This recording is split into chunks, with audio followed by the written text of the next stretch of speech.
दूसरी बात, भगवान शिव और पार्वती जी में कभी लड़ाई नहीं होती। नारद जी ने कहा अच्छा, दोनों में लड़ाई नहीं होती तो वहां खूब ज्यादा प्रेम है। यदि मैंने जाके दोनों के बीच में लड़ाई करवा दी तो नारद जी वहां से चले, कैलाश पर्वत पर गए। पार्वती जी बैठी हुई कुछ काम कर रही थी। जाकर के जब नारद जी पहुंचे तो पार्वती जी ने नारद जी का स्वागत सम्मान किया, क्योंकि नारद जी पार्वती जी के गुरु जी हैं। स्वागत किया, आसन पर बिठाए। बड़ी देर हो गई, नारद जी इंतजार कर रहे महादेव जी कब आएंगे। नहीं आए इससे पहले मैं अपनी बात कह दूं, जिस काम से आया हूं वो कर लूं। अगर महादेव जी आए तो फिर बात नहीं कर पाऊंगा। अगर किसी के बीच में लड़ाई करवानी हो तो दोनों को एक साथ नहीं समझा सकते, एक एक करके समझाना पड़ेगा, तब जाकर के लड़ाई होगी। बड़ी देर हो गई, नारद जी ने पूछा पार्वती जी को कि महादेव जी कहाँ हैं। पार्वती जी ने कहा कहीं बाहर गए हैं, कब तक आएंगे। पार्वती जी ने कहा कि बता के तो नहीं गए हैं, पर लगता है आने में देरी हो जाएगी, आपको कोई काम है क्या। नारद जी ने कहा काम तो है, मुझे भगवान से कुछ बात करनी थी। पार्वती जी ने कहा एक काम करो, यदि कोई जरूरी बात हो तो आप हमें कह दो, जब वो आएंगे तो हम उनसे कह देंगे। नारद जी ने कहा कि देवी आपको मैं कह तो देता, पर बात थोड़ी व्यक्तिगत है, थोड़ी पर्सनल है। ऐसी बात है कि मेरे और महादेव जी के अलावा किसी तीसरे तक नहीं पहुंच सकती। पार्वती जी कहे महाराज आज तक ऐसी तो कोई बात नहीं हुई है कि बाबा ने हमसे छुपा के रखी हो। आप उनसे कहोगे वो हमसे कहेंगे, एक ही बात है, तो आप हमें कह दो, जब आएंगे तो हम उनसे कह देंगे। नारद जी ने कहा कि क्या महादेव जी आपसे कुछ नहीं छुपाते। पार्वती जी ने कहा कभी नहीं छुपाते। अच्छा, फिर तो महादेव जी ने अपने जीवन के जुड़े बड़े बड़े रहस्य आपको बताए होंगे। पार्वती जी ने कहा पूछो, क्या पूछना है। पहले तो ये बताओ देवी, बाबा महादेव भस्म क्यों लगाते हैं। इतने सारे देवता हैं, किसी को भस्म नहीं लगती। बाबा महाकाल की भस्म आरती क्यों होती है, क्या कारण है कि महादेव को चिता की भस्म लगती है, बताया होगा आपको। पार्वती जी ने कहा कि ये तो नहीं बताया, कोई दूसरी बात पूछ लो। नारद जी ने कहा फिर ये बताओ, इतने सारे देवता हैं, कोई फूलों का हार पहनता है, कोई मोतियों की माला पहनता है, कोई भी देवता नरमुंडों की माला नहीं पहनता। बाबा महादेव नरमुंड की माला क्यों पहनते, इसके पीछे क्या कारण है। पार्वती जी ने कहा ये भी नहीं बताया, कोई तीसरी बात पूछो। नारद जी कहे इसका मतलब है कि बाबा आपसे प्रेम नहीं करते। अगर प्रेम करते होते तो इतनी बड़ी बड़ी बातें काहे को छुपाते, अरे कभी तो बताते। नहीं बताया, इसका मतलब है कि वो आपसे प्रेम ही नहीं करते और आपको लगता है कि वो कुछ नहीं छुपाते। पार्वती जी ने विचार किया बात तो सही है, अगर प्रेम करते होते तो काहे को छुपाते।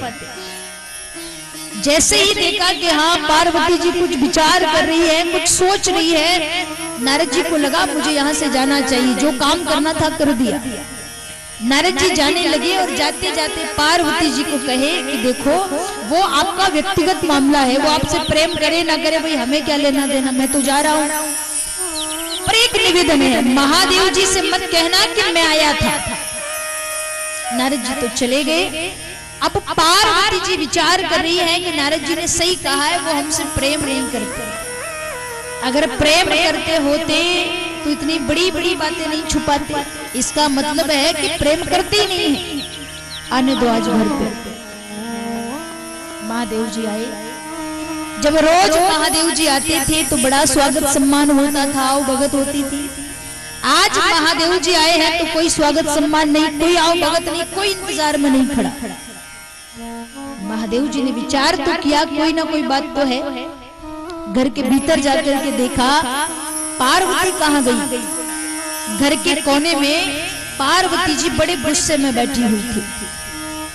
पहली बार पार्वती जी को क्रोधित देखा तो महादेव जी की भी हिम्मत नहीं हुई कि डायरेक्ट जाके बात करूं। मैंने सुना है कि जब घर की लक्ष्मियां नाराज हो जाए तो पुरुषों की भी हिम्मत नहीं होती कि डायरेक्ट बात करें, कोई ना कोई बहाना ढूंढते हैं। महादेव जी ने जब पार्वती जी को गुस्से में देखा, पास में जाकर के बैठे और बच्चों का बहाना बनाया। देवी, गणेश कहाँ है? दिख नहीं रहा है। कार्तिकेय कहाँ है? दिख नहीं रहा है। कहाँ चले गए दोनों? पार्वती जी ने गुस्से में जवाब दिया, गया होगा कोई, अपने पास में बिठा के रख। महादेव जी कहे कोई ना कोई बात तो है। महादेव जी कहे देवी एक बात बताओ, क्या आज हमारे घर नारद जी आए थे? पार्वती जी कहे नारद जी आए ना आए, ये बात तो सच है कि आप हमसे प्रेम नहीं करते। महादेव जी समझ गए कि नारद जी आए थे, इसका मतलब है भगवान विष्णु कोई लीला करने वाले हैं। क्या हुआ देवी, आप हमसे प्रेम नहीं करते, आपने बड़े बड़े रहस्य छुपा रखे हैं। क्या छुपाया? आपने कभी नहीं बताया कि आपको भस्म गाय को लगाई जाती है, वो भी चिता की।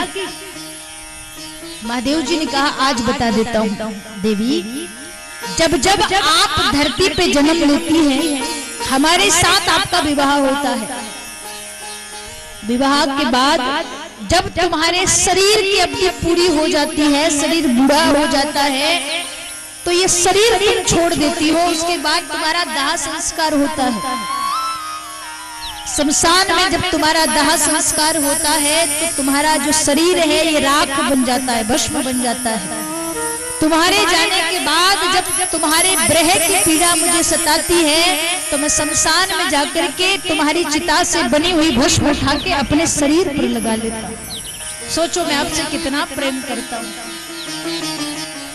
पार्वती जी ने कहा वो सब तो ठीक है, ये बताओ इतने सारे देवता हैं, कोई कपाल की माला नहीं पहनता, आप काहे को नरमुंडों की माला पहनते हो, क्या कारण है? महादेव जी ने कहा कि पहचानो ये नरमुंड किसके हैं। पार्वती जी ने कहा आप स्वयं बताइए। महादेव जी ने कहा देवी, जब जब आप धरती से जाती हैं, दाह संस्कार होता है, मैं शमशान घाट जाता हूँ, आपका कपाल उठा के अपनी माला में पुरो लेता हूँ। जब जिस स्वरूप की याद आए मैं उसी स्वरूप को देख लेता हूँ। अर्थात ये सारे नरमुंड तुम्हारे ही हैं। पार्वती जी ने देखा इतने सारे नरमुंड, इसका मतलब है कि मैं इतनी बार जन्म लेके मर चुकी।